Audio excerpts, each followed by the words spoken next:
Good afternoon, and welcome to A2B Tracking's webinar series. Today, we're going to be talking about how to select an RFID tag. My name is Dan Faria, and I am the IOID and RFID label specialist here at A2B Tracking. And with me, I have Darryl Layne, our VP of Technology, who will also be on this webinar with me today. Darryl, welcome. Good afternoon. Okay. Just a few housekeeping notes. We are going to be recording this session, and once the webinar is over, which we anticipate it to being about 30 minutes, we will be emailing a copy of the recorded session to everyone who has signed up. Okay. And if you can bear with me a second, you seem to have a little, the slides not seem to be moving. Move the mouse over. Yeah. And click once. Let's try that again. There we go. Okay. This is live television, everyone.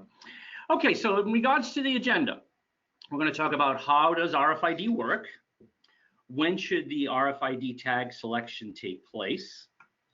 How do you go about determining the best performing RFID tag? And that's going to be key.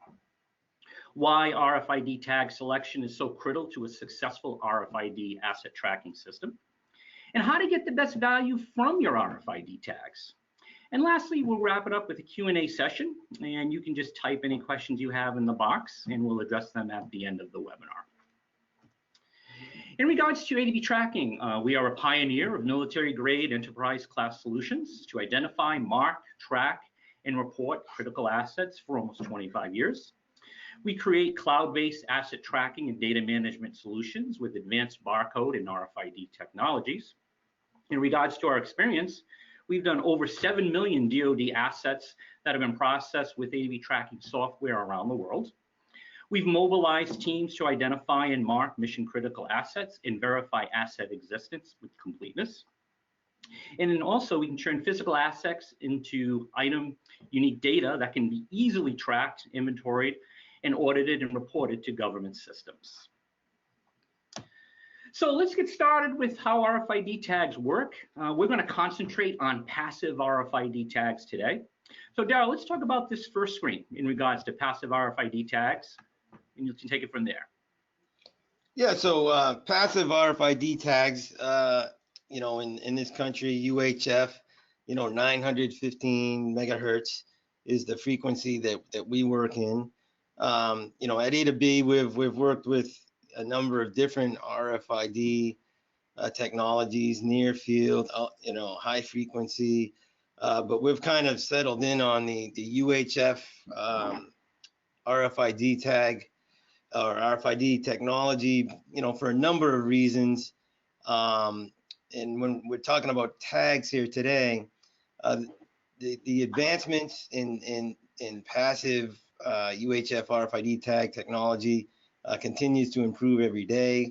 With the myriad of assets out there, customers that we encounter and the various types of things that they're trying to tag and have better asset visibility of, there's always the ability to find a passive RFID tag, really for any type of item, any material, environment, etc. There's no batteries to be replaced that you would find with active RFID or with battery assisted passive RFID. And your passive RFID tags, they can last you 20 years or more. If they're indoors in a good environment, you'll essentially never have to replace it unless you damaged it somehow. But outside, if it's in conditions, moisture, heat, what have you, there are tags that are built specifically for those types of environments as well.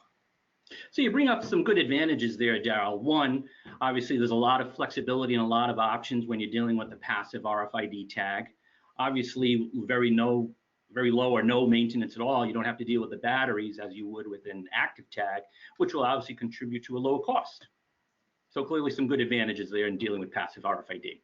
Absolutely. And the implementation, the hardware implementation that goes along as part of the project that is also, it's a very different proposition when dealing with passive UHF RFID. Sure, sure. Okay, very good. So here on this slide here, we're showing some different types of assets that can have passive RFID tags attached to them. Obviously, some laptop, cardboard boxes, Pelican cases. And Darryl, talk a little bit about some of the advantages with the various types of assets that can accept a passive RFID tag, such as not dealing with direct line of sight, which you would deal with on a 1D barcode, for an example. Yeah, RFID certainly, introduces the element of speed and the ability to do things like physical inventories in a much faster time. Again, tags for whatever type of asset you're trying to tag. We see the laptop there, a typical IT asset. Many options there. The Pelican case, you can perform your inventories or locate items, or pro-locate, as we say, proximity location, through something like a Pelican case that's pictured there, or obviously through a cardboard box as well. Or if you want to track inventory in cardboard boxes, those boxes could be tagged as well. And you can get tremendous read ranges on on a material like a cardboard.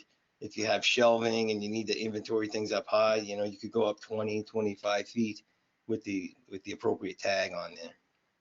So again, that's where the advantage of a passive RFID tag, you're going to be saving time because you can do your inventories much faster, obviously. And again, that'll in turn save you more cost as opposed to your basic 1D barcode, for example.